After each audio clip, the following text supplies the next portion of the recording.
here we are. Welcome and hello, Dana Lawson, from VP of Engineering from GitHub. You are actually the very first podcast person that I interviewed for the Plato podcast, and actually one of the first people that I met at like a Plato dinner, and probably one of my favorite people that I've met in just the Plato community. Yeah, and you know why? It's because your authenticity just beams like a ray of sunshine like all the time, and I love that. So welcome. With that, you know, we've had a few of these AMA sessions already around remote leadership, remote management, managing in the time of crisis. Obviously, this is a unique time, and everybody has their own kind of take on how they're navigating it, how they recommend others navigate it. So with that in mind, would love actually to just start with getting a background for yourself on your experience with just remote management in general, maybe like when not in a time of crisis, and you know, some of your key learnings there, and then you know, maybe after that we'll take some of the questions. Right on. So officially been working remotely for almost about 5 years, a little bit over 5 years. I've done that completely 100% no offices remote. Here at GitHub, we do have offices, but I would say, you know, 90% of my engineering team is remote. We're all, you know, we don't sit co-located. I'm in Portland, Oregon. Previous to that, you know, had the opportunity to have remote type situations where you're in office or have remote teams. And I guarantee that many people on this call have had some kind of different formation of remoteness, and there's different ways and things that we can apply during those situations. And now a lot of us are all in this situation together where we're in, you know, all alone together, as I like to call it, remote, the remote world. And also those people that, you know, have done open source. Open source was built and bred off async communication, a whole bunch of randos around the world getting together to produce code. So don't tell me it can't be done. Don't tell me you can't build great shit and not see each other, because open source wouldn't exist. And now I know I'm kind of close to that because I'm at GitHub, but I truly believe in that. But that's kind of my jam. Been doing the startup thing for a while, and now I'm doing the big thing. You know, it feels very similar, and I'm just excited to get to share, like I said, some of the horrible mistakes that I made, some of the not so bad, and some of the awesome things, and then the things that I continue to learn from this community. So had my fair share. Feel free to go, you know, haunt my LinkedIn profile. There are jokes in there. If you can catch them, let me know. Awesome. And how are you actually like feeling and faring during these times? And how's your team faring during these times and coping? And how are you helping them cope? I mean, you know, I think at the end of the day, we're all human. We're all damn human. I have moments where I'm like, what is going on? You know, and the local municipalities are changing, and regulations are changing. And so, you know, I've anchored myself to work. I think a lot of people are falling into 3 buckets during this time. And I don't want to be over engineering and say, you know, there's only 3 buckets. But the way that I think I'm feeling, and a lot of, you know, people that I speak to in the community and at GitHub, they feel, you know, scared and uncertain and doubtful, but excited about this opportunity. Because at the end of the day, we're all technologists, innovators, and this is world 2.0, right? We're never going to go to the world that we were before this. No, I was going to say world 0.9, but yeah. Right. This is an opportunity. We did a rollback.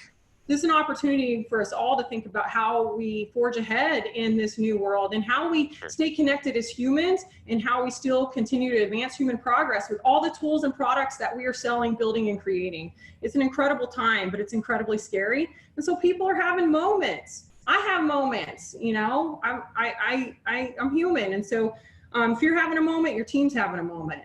And, you know? Yeah, no, I mean, understandably. So, I mean, the top question here, very, very relevant, acknowledging that everybody's having a moment and people are going through a lot of moments, a lot of complicated moments. How do you keep up and promote morale during this crisis? Honestly, I think it's about having radical transparency about how you feel. There's this kind of misnomer as a leader, you have to have a coat of armor on all the time. And any time that you show weakness in your chainmail shows that you are not a hardcore badass leader. I want you to throw that nonsense, throw it out of your head, right? throw it out. Your chainmail has kinks in it, trust. I think it's about showing up and being authentic, showing that you can be vulnerable, telling your team that you are uncertain, but also showing them that you are going to take actions, that you're going to work with them, that you're going to keep the ball moving forward, have empathy. And I think really being okay with not being okay, we keep saying that. But, you know, when we think about that 3 buckets, we have people that are doubling down on work. They're like hyper-focused because everything around them is chaos. They're going to burn out. Be mindful of that. You have the neutral bucket where they're like, I'm not kind of affected, but everything's different. And then you have, oh shit, everything's on fire. I have kids home, family home. I have people affected. I don't know what's happening. I can't leave. I mean, even the basics. I have friends in Brooklyn right now that we take for granted that can't do laundry. They can't leave their house. They can't leave their apartment and do laundry, and they're washing their clothes in the sink, and that's real. And yeah, it's kind of somewhat of a, you know, first world problem, but it's still that person's problem that's going on. And so what I try to do is I stay highly connected. I show how I'm feeling. I do that regardless if the people that know me already, like, I'm just am who I am. But I think as leaders, we have to go a step further. We got to have more touch points. 80%, 90% of communication is nonverbal. And now you're in this, you know, max headroom, this video zone. Encourage your people to put on their videos, see how they're looking, see how they're feeling, reach out. Your extroverts are probably having a harder time than your introverts for once. Well, maybe not for once. I think we have to take an extra step to go and make sure we're all okay. And then motivation wise, I think it's about being realistic about the goals. You know, in software, we utilize systems of gamification to keep people motivated, to show forward momentum, to show progress. I don't think we stop that. We just tweak the goalpost. We want people to feel fulfilled, and we need to set realistic expectations individually on those people and teams. And so as leaders, let's really look and see what's the most important thing. And then on the motivation side, you know, really think about your mission. Why did you join your company? Why are you doing the thing that you're doing? Like, I'm hopeful that it's because you believe in it. Just because this is going on, you should believe in it even more now, because I resonate with my personal mission. I join companies because I believe in what we do. And this is a time for us to go and ask ourselves those questions. And I think going back down on those guiding principles that we've already enacted, and then also creating new ones as we continue on learning this new world. So there's not a one size fits all. But some real tactical things that we do is, you know, virtual happy hours, get-togethers, opportunities just to get on and talk with no reason, no meaning, no action items, just opportunities for people to go and have that human connection is motivating. And then being really clear, you know, when you're remote, you have to say everything multiple times over and over. People learn and take in information from multiple channels. Hit them at their channels, hit them where they speak, hit them where they see, and continue on that. But don't be inauthentic. Don't go rally and cheer for the troops if you don't believe it. If you don't believe it, as a leader, I expect you, and I expect this for myself, to go sit down, take a moment for yourself, and remember why you're in it. Remember why you're in it. Find your own passion, and be real about it with your team. That's awesome. You're so inspiring. I'd say the biggest piece of what stuck with me from what you said, because you did say a lot, was vulnerability and being honest and authentic and kind of telling it like it is. I think there are probably a lot of folks who kind of feel like, how can I keep my team feeling motivated and pumped and happy when I myself am freaking out, struggling, dealing with kids, dealing with, like, you know, challenges getting food without putting myself in danger, challenges, can't wash my clothes. Like, how do you navigate? And my takeaway from what you're saying is, the point is not to put on a mask and hide and pretend that everything's okay. It's actually the opposite. It's to show yourself and to be real and be human. That doesn't mean that you're kind of like all over the place completely crazy, but that you're keeping your real self, your authentic self out there, and you're saying, this is where I'm at, this is how I feel. And I mean, the more that you allow yourself to express yourself, the more that you're capable of holding space for other people, right? Whereas if you're trying to contain a bomb, it's much harder to hold space for people on your team if you're trying to hide, right? And right now, people are freaking out. They're like, oh, like if I show my weakness, then that means I'm weak and they're going to start feeling this way about me. And this is how I'm going to show up. Leaders need to lead there, right? Have confidence in what you do. We are all insecure. Everybody has imposter syndrome of some degree. Now, your people are probably having it. I have privilege. I have privilege that I'm a VP, right? So it's easy for me to get out there and be like, that's all right. As a VP, I feel like it's even more so important right now than ever to show that I'm scared. Because I am, but I'm hopeful. I'm hopeful because we have an awesome species and race called the human beings. And I believe humans are innately awesome and innately kind. And we want to do the right thing. We just let our own fear get in the way. And so I think just reminding people of that is— That's awesome. Yeah, that we mentioned this in a previous AMA, right? But like, that research from Google on like the number one indicator of team success being psychological safety, that's like, the number one indicator of a team doing well. And so the prioritizing that above all else it's a healthy place to start, right? Would love to move on to another question. So a lot of folks are upvoting this. What are some mistakes you made when you first started to manage remotely? Obviously, this time of crisis is atypical in terms of what you can expect, but I would love to hear, your stories there. Oh my gosh.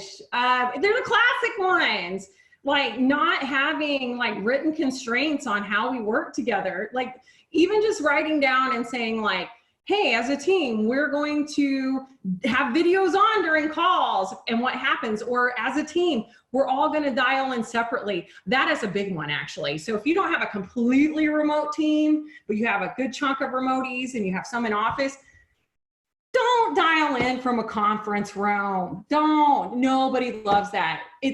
All you end up getting is the floating head in the big silent room, and then everybody's kind of like talking, and that floating head is just staring at everybody going like, what are y'all talking about?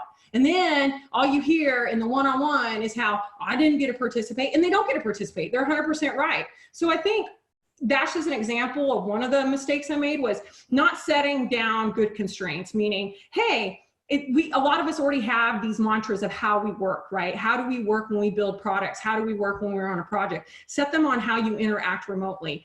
Hey, this is how we work remotely. We put on our, we do daily stand-ups at this time. We record them. That's another one. Record your stuff. A lot of people get nervous because they're like, it's on the record. You know what, whatever. Record it, because if you have a global team or you have people that are impacted during these times, they'll be able to go back and see that recording. Yeah, so maybe mind what you say a little bit, I guess, if you're like that.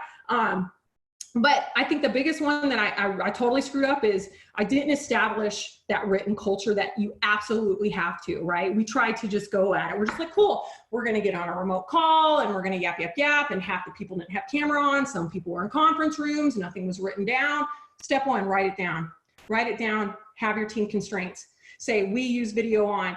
Obviously, if people are having a bad hair day, and give them some leeway if they're not feeling great, but try and encourage it. Try and encourage that. So I made the mistake of not setting good constraints. We had that fear of missing out because we didn't even the playing field by having everybody dial in remotely on calls. It makes a tremendous difference, trust me. Other mistakes are not enough touch points. When you're in office, you can kind of serendipitously feel the energy. You can walk by somebody's desk and you get a vibe of how they're doing. And you go remote, right? And you're like, okay, I have a scheduled one-on-one once a week for 30 minutes. If this is your team's first time to being remote and you're individuals, you're gonna have to do more than 30 minutes. I suggest a quickly async check-in in the morning every day. Hit your team up. If you have a team channel, hit them up. There's bots out there, utilize bots. So those are some of the mistakes that I made. Time zones.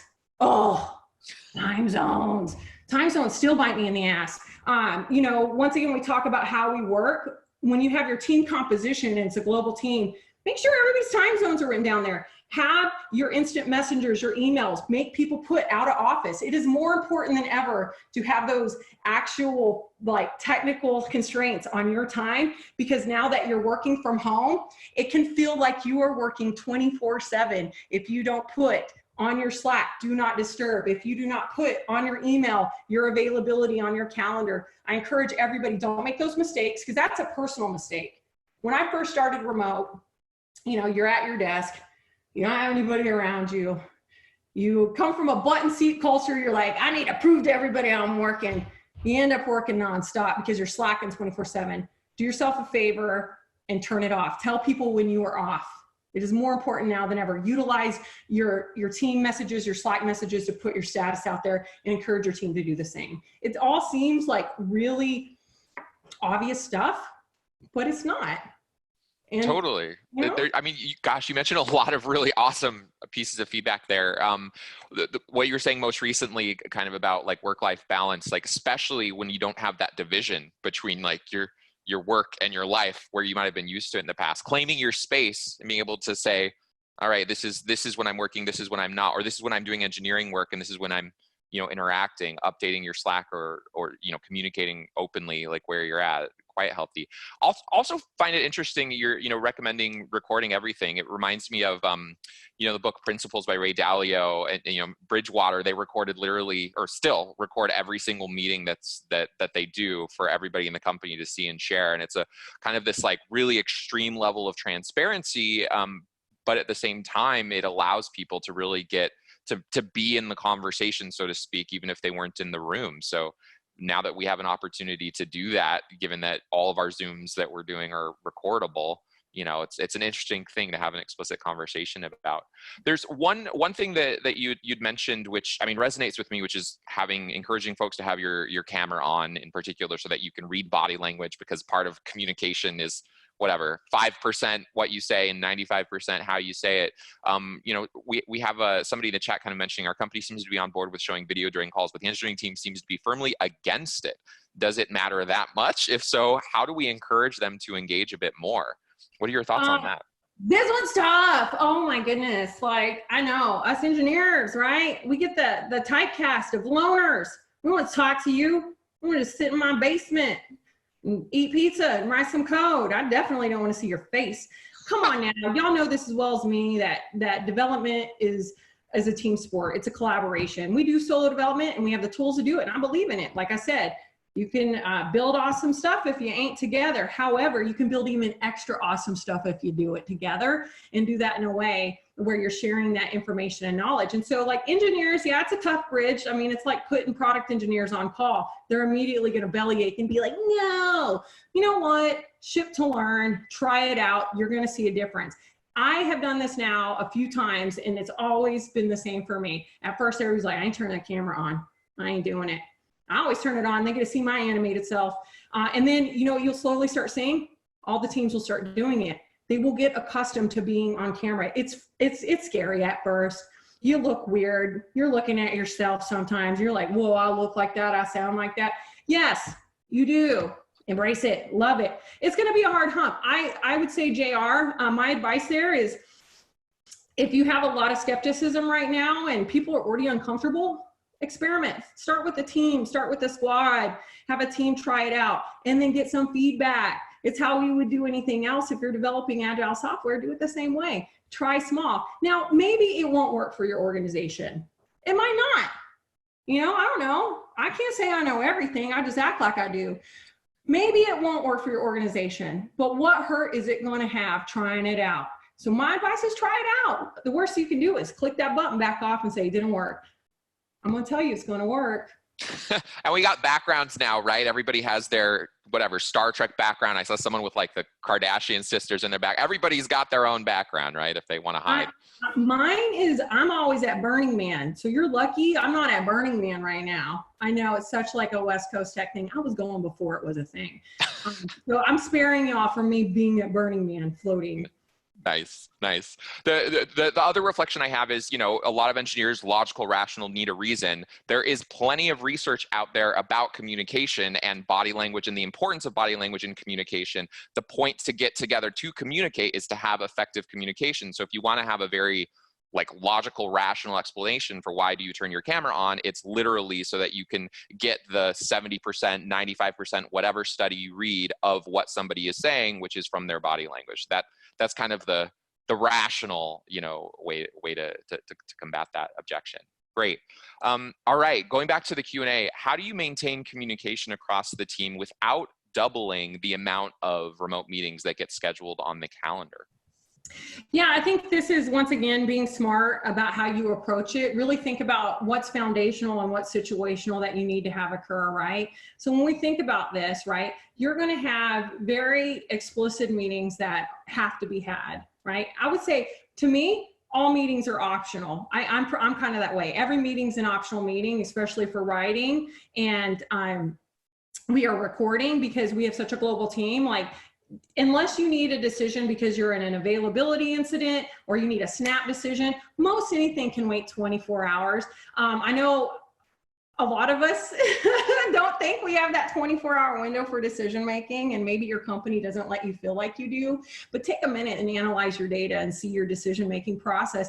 More than likely it can do 24 hours, especially if you're trying to align people. And in this time that we're all in together, I encourage people, take a little bit more time if needed. If you're not resolving a live site incident, you more than likely have a little bit of breather. So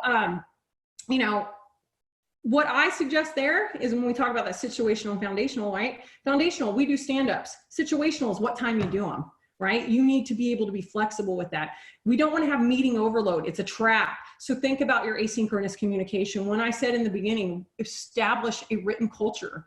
Think about it, be intentional. One of the things that I do is we have a written agenda. You see time to time. So if I have a weekly meeting, you will see a play-by-play, like on this meeting. 10 to 10:20, we're discussing this, because the reality of this situation that we're in right now, we don't want to cause more stress. People already stressed. Tell them what they're going to be missing, and then they can come in. Maybe they can't be at 10 o'clock, but they can be there at 10:20 and they're going to hop in. Now, this doesn't always work. I think you're going to have to find your own method that works for you. Establish your foundational pieces, put everything else situational, which means you can do it as you need to do it on your own times, as long as it gets done. That's the difference. And then think about meeting overload. What is actually required? What do you have to have somebody in person to make a decision for? And then that written record, write it down. At GitHub, believe it or not, we use GitHub for everything. Like GitHub is GitHub on GitHub, like it's GitHub on steroids. So we utilize repos. It's like, hey, we have team repos, team discussions. If you don't utilize that, go to Google Docs. If you don't utilize that, use SharePoint. If you don't utilize that, Atlassian. There are so many tools. Quip, I can name 1,000 of them. Write it down, establish your place where you write your stuff down, let everybody know, make meetings optional, record, and then, help find a way. I think the biggest thing isn't the meeting sprawl. It's the amount of work as leaders, like I said earlier, is repeat, repeat, repeat. Hopefully you're doing that already, right? Because if you have a team that's over 25, you probably need to repeat yourself a few times. Hit them on every channel. If you use Slack, repeat what you said on video in Slack. Use email, repeat what you said on video and in Slack, and it's a copy and paste.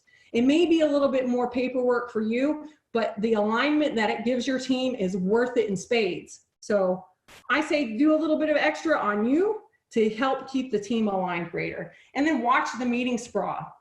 There's a built-in on Gmail and other calendaring tools where you can set meetings in 5 minutes or 10 minutes on the hour. I typically do my meetings, to the 20, so I can have that break in between, so I can write down what I need to do. And also so I can think about, hey, do I need to go to that meeting? Because I know they're probably going to record it and write it. So find out that system. And then once again, write it down and let the team know. Makes sense. It's interesting because there's kind of this implied assumption in the question about, if you're doubling the amount of remote meetings that get scheduled on the calendar, like don't do that, like avoid that because it's going to be problematic. Obviously, we're engineers, we tend to be meeting averse, right? And at the same time, what you were saying earlier, that like the nature of our situation is different than the nature of when you're all in the same office. And that means the nature of the meetings that you have, the foundation that you establish could be quite different. So it's good to actually have that conversation of what is our foundation, right? To explicitly communicate about what are the meetings we are supposed to have and why are we supposed to have them, and agree about that foundation. And then you can handle the situational by having a conversation about what's working or not working with your team, right? And one other thing I'd add is, like, outside of meetings, not to add more meetings. So don't think of them as a meeting. I think you need to change. We all need to change our mind's eye on what qualifies as a meeting. Because if it's hopping on Zoom or a video call, you're going to feel like you're always on meetings. So really, you need to disassociate the tool with what you're actually accomplishing. So for instance, if you're going back and forth on Slack or other for more than 5 minutes, you should probably video call somebody because you're wasting everybody's time at that point. And so I wouldn't call that a meeting. I'd say, hey, it would be just like I would do if I was in office. I'm gonna walk down there and talk to David. So that's just another little tip. So I think we have to reframe what is meeting and then just how we work again, because this is the new way of how you work. If you considered every kind of serendipitous moment that you associated and collaborated with somebody in the office as a meeting, you're gonna feel really shitty right now. So you gotta also reframe what you consider a meeting and what you consider just a touch point. This is a really, really good call out. And what it makes me reflect on is, as engineering managers, we kind of have an obligation to constantly have this meta conversation about how we're doing what we're doing, and ask ourselves, are we doing it the right way? Like when you're in a Slack, is this the right mode? When you're in a meeting, is this the right mode? When you're in a Google Doc or whatever, is this the right mode? And to be able to say, hey, this actually doesn't feel the right mode for what we're trying to accomplish, and we should switch, right? Whether it be from meeting to written or Slack to meeting or whatever, right? That you always have to be thinking about that as a manager. And you'll find your rhythm, right? You will find your rhythm. I think the biggest thing is like everybody, when they first go remote, is kind of like deer in headlights, so to speak. I don't know what to do. 2 to 3 weeks in, people find their rhythms. Now, this particular time, it's going to take a little bit longer because of situations that are changing for people's environments.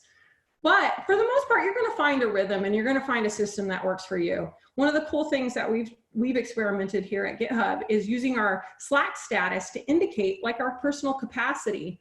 Now, if you're in a culture where there may be some feels about being that transparent about your availability, I get it. I get it. If you're in a culture where everybody's like, yeah, we know that we're going to be impacted to some degree, like tell your fellow coworkers. We've established using the Slack messages as hearts. Green means I'm 100%. Blue means I'm not as much. Yellow means, I'm like 75. Orange means like exactly what orange sounds like. And red means like, I'm not here right now. And then also take moments to have days where you don't have any meetings. I think that's another one. Like work async that day. Give yourself some time to just be off, because when you're on Zoom, you're on. Zoom fatigue is real because you're trying to input and take in all these data points all at once. So you need to also find a day. What I like to do is either take a half a day where I have no meetings, I work async only, or every other week I have a full day where I just do async only. It's on my calendar. They know that it's going to be a little bit of a lag. Now, obviously, if something is super, super important, I revert to old school. Call me. Like that's my bat line. If it's not real bad, you best call, because nobody calls me. And if somebody does call me, I know it's probably bad. So there's just some other things that you can consider as you work through this journey with your team. There you go. A lot of things to experiment with, to try out. So this next question, I want to actually break it apart a little bit from Noah in the Q&A. Where I believe it comes from is from this place of, okay, we're all remote right now, but this is like atypical remote, right? Like I've seen, people who are doing, education remotely who are trying to say, hey, like this is not us testing out what would it be like to do this remotely. Like this is a time of crisis when everybody's forced remote. This is not necessarily the ideal for many companies that just kind of got thrown into it and don't know what they're doing. And so there's definitely going to be some folks out there who are seeing their companies kind of screw it up a little bit and maybe institute some unusual policies because they think like, we're remote now, so we should do X, Y, Z. And they are like, why are we doing that? It's not working, right? And the concern is that some of these policies that have gotten instituted, I mean, maybe somebody was waiting for the right moment to institute a policy that now is instituted and some people aren't crazy about it. And now there's a fear that when things go back to normal, we're going to be stuck with this thing instituted that actually doesn't work for us. So with that as kind of the context, do you have any thoughts around certain metrics or KPIs that might be helpful for someone as an engineering leader to convince their executive team at their company to take back some of these remote first policies that were put into place during quarantine to business as normal days? I mean, you know, as engineers, we should always be measuring, right? Like if what we're producing doesn't have the ability to be measured or how we're working, I don't know, like you're just basically winging it and going off feels. Feels can get you so far, but data can get you a lot further. And so I think about things, you know, particular, I'll explain, give some examples of how I look at it. And obviously, these may not fit your unique situation given your tool set, because I like to be data driven. It takes out some of the bias, but also the thing with data is if you're really good at it, you can make it, you have the output of what you want. That's how it works, because we're still the programmers, right? But we try to make it as unbiased as possible and take out our personal belief system. And so in this situation, I say approach it like you do, right? So if you're thinking that there is an impediment to your developer productivity or even happiness, because typically when people are happy, they're more productive, go fig. But if you think that there's a particular program or policy instituted during this time and you're concerned that it actually isn't sustainable, you start measuring right now. And so the way that you can measure it is by some of those ways that you already measure your team and do a diff against, right? So if you already have metrics on how you operate, and it's a trap, right? Like I will say this about data, never tie it to an individual. Never, ever, ever. When you start going down this about developer productivity, looking about how the teams are working, you're going to set up a really bad culture if you can pinpoint that data to an individual. That is for us as leaders to manage one-on-one. Always look at it as a whole. So my suggestion there is you're already measuring how successful your team is, whether it's, are we meeting our commitments? Most companies have some kind of framework for objectives. Think about the objective you would write during this time. It is no different. So for instance, let's say you have rolled out a new on-call policy during this time because you know that your resources are up and down. You happen to know everybody's at home, but you know availability is different. And maybe it's a really heavy-handed policy because of the nature of your business. Measure it, measure your pages, how many people are being paged, measure how much non-interrupt driven work is now being taken to just mine pages because you've gone over. You know, think about it systematically. So what policy that your company may intact, how would you look at it as an objective and have measurement, and how was it different from before, right? What is it really doing? Because we're engineering teams, right? For the most part, I think most of these people on this call have some form of an engineering team or IT team or other. I think, you know, IT is engineering, we're all engineering. Think about how you normally run your business and adapt it. So I always have objectives and key results that aren't just about my product, but how my team executes and operate. This is an opportunity for us all right now to go and measure those. And so I can't give you a one-to-one KPI and say this is the one that's going to be able to convince. I can tell you this. Executives and the ones above me love data. They love narratives. They love stories. Show the story. Tell the story. This is our journey. This is where we started, and have it be data-driven to see those outcomes. And then you may also learn something too. But now it just says, I meant to persist, take back was confusing. Oh, so I mean, I also want to say too, is when you think about rolling out these policies, don't do it in a vacuum. Think about it long-term. I don't know, personally I am right now, because we have no indication of when anything will be back to normal. And I have a feeling nothing will ever be the normal that it was before. So I'm hopefully, and not hopefully, I'm trying to approach my own processes and policies in a much more long-winded way. And so that's why I'm designing the measurement behind it. And I encourage you all to do the same. There's not one size fits all, unfortunately. Every company is instituting these different. Treat it like you would any other objective. Show the data.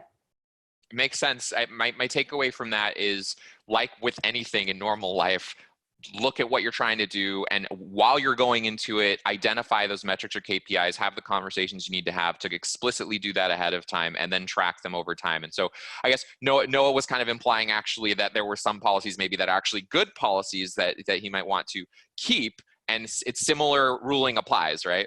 Similar ruling, like if you, Noah, out there are like, my team is kicking major ass because we are just, you know, like I said, we got this remote thing. We already work this way. I'm going to tell you what, show how they are, show that output of data, start measuring it right now and compare before the policy was enacted. There you go. There you go. We're gonna go to a little bit of like lightning mode, not necessarily to double your speed, but we have so many questions. So let's see if we can like be quick and succinct with each of these. So what are some best practices for onboarding while remote for engineers as well as management or leadership positions? Take the time to make small 2 to 3 minute, just like you would agile videos for onboarding. People want to see a name to the face. They're scared. They just joined your company. Take a minute, do an introduction video, get them an onboarding buddy, have them pair it up, schedule their day, put stuff on their calendar for them already. Don't wait for them to self-serve on their own. And this time, especially since they're not going to get that in-person touch, you want to go and be real intentional. So have their days full, have a buddy with them, and give them like enough stuff to keep them busy. So in those moments, they're getting to meet people that they haven't had an opportunity to meet. So I have a 2-minute video. They can go watch my video. Makes them say, hey, I know this lady a little bit. They feel more open to come and Slack me. Little trips like that. So when you think about your onboarding, pair them up, make it intentional, put stuff on their calendar, turn as much of the curriculum as you can digital, have it written down in one place, and have it go step by step and check in with that person 2 times a day, 1 in the morning, 1 in the afternoon, at minimum. At minimum. There you go. So there's a theme here, right? Which is like, be a lot more rigorous about when you check in, how you check in, be a lot more conscious about how you communicate, because things aren't just kind of happening like water cooler chat. Totally makes sense. So similar kind of vein. So what are some reliable techniques or a reliable technique given time for ensuring information clearly flows from the top of the company to the most remote of employees and that they don't end up feeling disconnected? You're always going to have a bit of that. It's the nature of the game. You have to constantly have a growth mindset and continue to look at ways that you're missing the mark. Like I said, so how we do that is we continue. I keep hammering this. All hands, record them, have your own all hands that cascade off that. So typically what I would suggest is you do company all hands, you reinforce it at your organization level, you have your managers reinforce it. It's this cascading information layer, emails that go out that repeat the same thing to that person, localized messages in those rooms. We have Slack channels for countries and zones. We drop it in all the rooms. Make sure that you have a clear line of all the places that you need to post to. Think of it like a social media blast, like a go-to-market blast. Do it internally the same way. The way that we handle the execution of product reveals outside, you need to do it internally. I know it's a little bit of extra work. You're going to have some people that are missed. You just got to keep learning on how you're missing them, and then ask that person if they keep coming up and work with them. That makes sense. Yeah, so it's like kind of chewing what's coming from above and distilling it and processing it for yourself, contextualizing it for your team, and then communicating it to a way that's relevant to them. Totally. Awesome. What do you think of tools? Seems very, very appropriate for you. Tools like GitPrime or Code Climate Velocity, which make metrics available for your team's contributions. Exactly. I think utilize your data sets and whatever tool sets that you want to analyze how your team is moving. Every team has an individual workflow. Some tools like that can any kind of tools, you can read the data in a certain way. I think sometimes the commit graph is like a graph of lies. And then people start, I don't work at GitHub, but people start gamifying that. So I wouldn't use GitPrime or Code Climate as your one and only place to see the health and productivity of your team. Just like you do with any kind of big data sets, you need to cross-analyze that and ensure, once again, that you're not looking at the individual, that you're looking at the team. When we talk about developer velocity, it's a trap to go and say, because what will happen is you're going to present this information, and if you have a small team that is able to pull out that one person, let's say they're impacted by the situation, you don't want to inadvertently put the heat on somebody that you know their situation, right? So you want to look at this in a bigger lens. So anyway, long story longer, utilize that as a piece of your data set, but also make sure that you're checking it, right? You're checking that data set, and you're checking your biases on the outcome of that data set. Makes sense. They're related to kind of, there's clearly an interest in like measurement here, right? And it's understandable because there's a lot of stuff you might have been able to measure with a gut sense before that you can't in person or remotely. Measuring a team's happiness and engagement, how might you measure some of these things that are harder to quantify typically?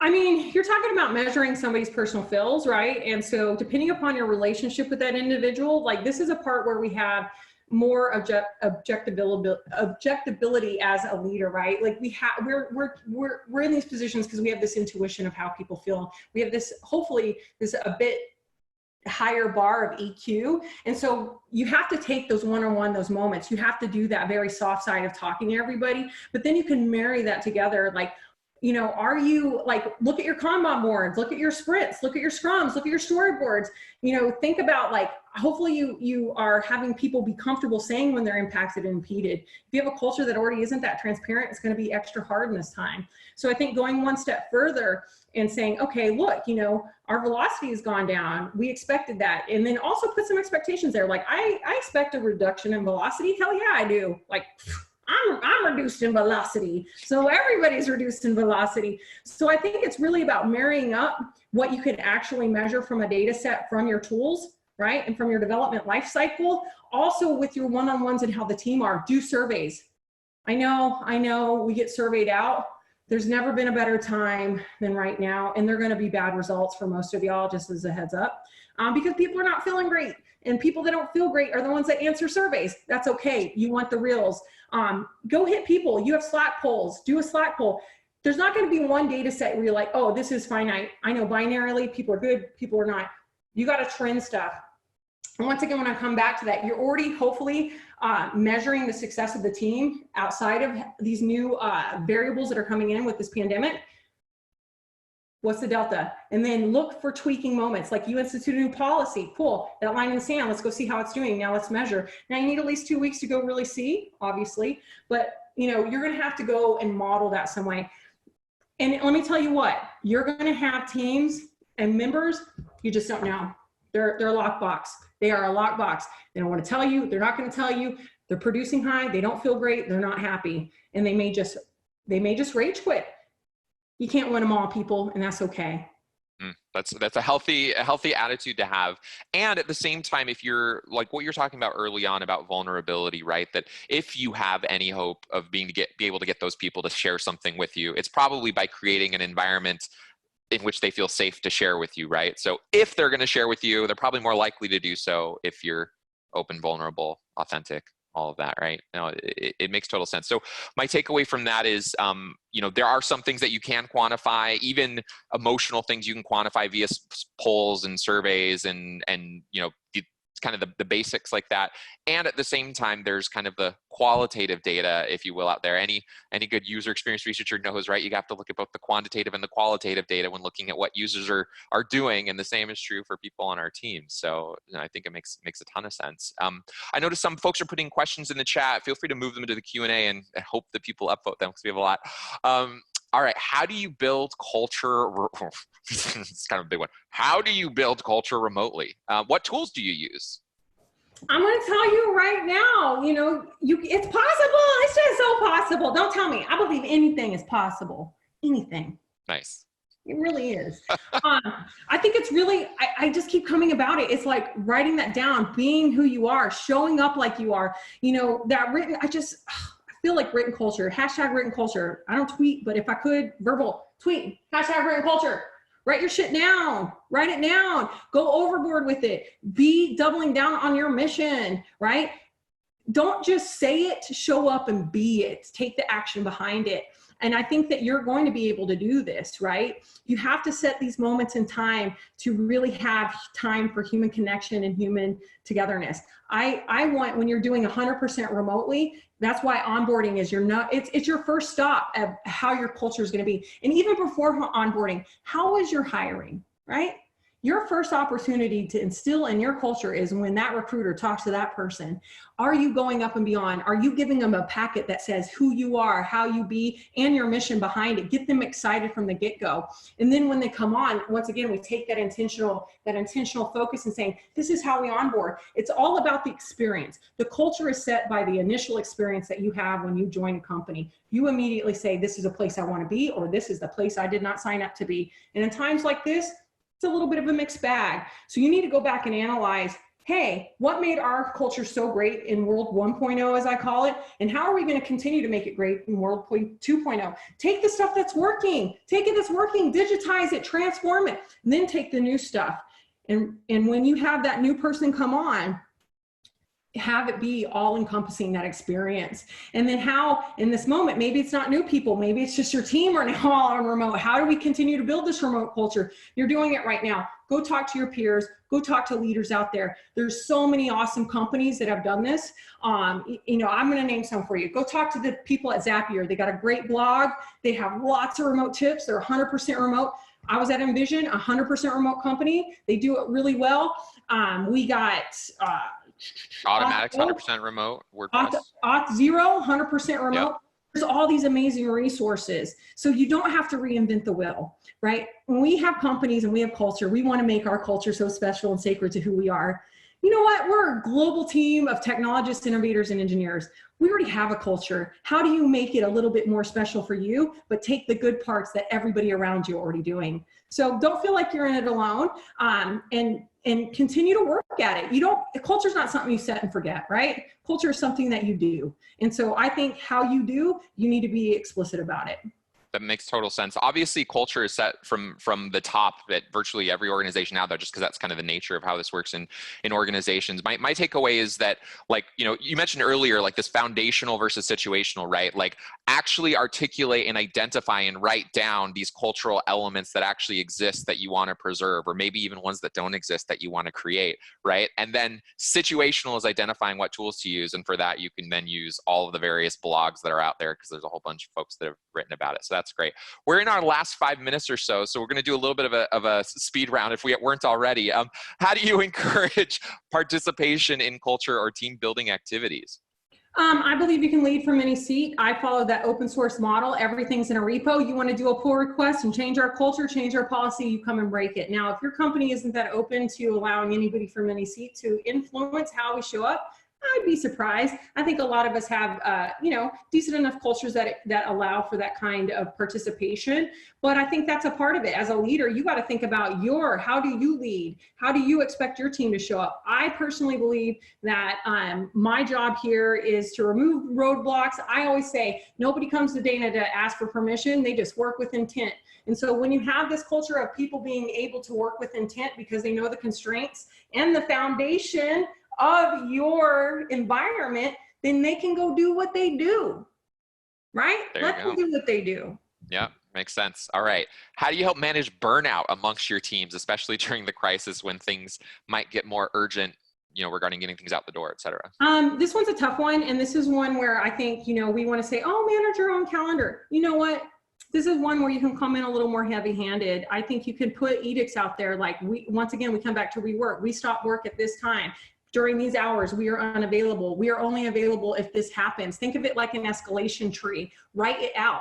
If you need to go to a 4-day work week because you know your teams are not having their personal constraints because they're working nonstop, say, hey, we don't work on Friday. Now, you can lead a horse to water, but you can't make them drink. For all those non-English speakers first, meaning we got to do what we need to do, but we have to foster and encourage it. But at the end of the day, we have to lean on people to be adults. But as leaders, be explicit. If you have, you know, it's kind of like the unlimited PTO policy that some companies have. People are like, oh my gosh, unlimited PTO, that means like nobody will ever take time off.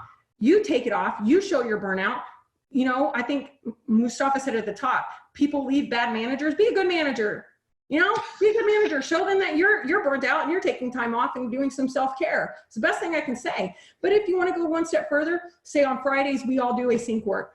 It's huge how little things like that can help with people's mental fatigue. Totally makes sense. I actually want to like break that down just slightly more. Like this is my 20 years of therapy kind of coming out, but there are a lot of people out there that don't know how to say no effectively. They're people pleasers, right? And those are the folks who will tend to overwork themselves, take on more work than they'd like, and then bottle it up inside because they don't want to claim their space and then blow up and explode. And you go, holy crap, where'd that come from, right? And so creating a culture of learning how to say no and claiming your space is healthy.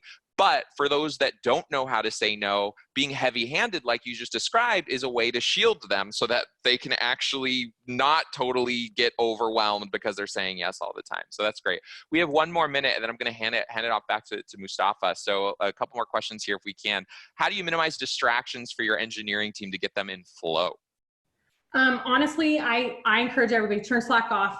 Turn it off. Turn it off. You know what? You can't, like I said, there's rarely any decisions that need to be made in 24 hours. If an engineer is in the flow, I say turn your meeting, block your time off, put it on your calendar, turn Slack off. Those are your days. If you're having this, like inspirational moment right now, I tend to write code the best at like 11 p.m. at night, which is really a sucky time, but like, I don't know, my head's clear and free of distractions.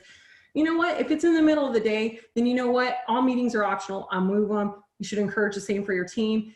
I think it's about being real with people. If they're in the flow, you got to go ask like, hey, I'm interrupting, but also encourage them. When I say heavy handed, say, here's an easy one. If you are in the flow and you cannot be disturbed, cool. We know that on our team, when somebody has do not disturb, you actually don't disturb them. Or also you can delay notifications, or there's just so many ways. But I think once again, it kind of goes full circle with what we're saying. There you go. Last question, if we can squeeze it in, then back to myself. Tips for great team bonding while working remotely in like 20 seconds. 20 seconds, virtual happy hours, videos on, time to just watch movies. We do Mario Kart, have a Mario Kart party. Smash Brothers. Smash Brothers. I mean, little things. Like a lot of people already, here's what I love. Twitch stream pair programming. I love watching that. I've been watching all the coding Twitch streams. I'm just sitting here watching people code. Nice. It's team bonding. Have the team get on there and do team speak. Utilize what already happens out there. Just do it. There you go. Excellent. All right. With that, I want to thank you so much, Dana. This was amazing. And I'm going to hand it back to Mustafa to wrap it up. Yeah, thanks everyone. And thanks so much to Dana and David once again. I just want to take the last minute to say that, if you want to continue the conversation, if you actually want to have a one-on-one mentorship call with Dana or David or our other hundreds and hundreds of other mentors, that's why Plato exists. So we're a mentorship platform to help you become a better manager, a better leader. And so again, we have a really great promotional code, a great discount code where you get the first month for free. So use AMA-Dana, and we'll be sending you all those details so you don't have to remember anything right now. But we have this great discount code that we'll be sending you, and you get the first month to try it out and have those mentorship calls just to see, kind of test drive our platform. So with that, thanks again to everyone. Thanks to Dana, David, and we will see you all next time. We'll see you at the next webinar that's happening next Wednesday at this time. Thanks, David. Thank you. Thanks, Dana. Thanks, Mustafa. Have a good one.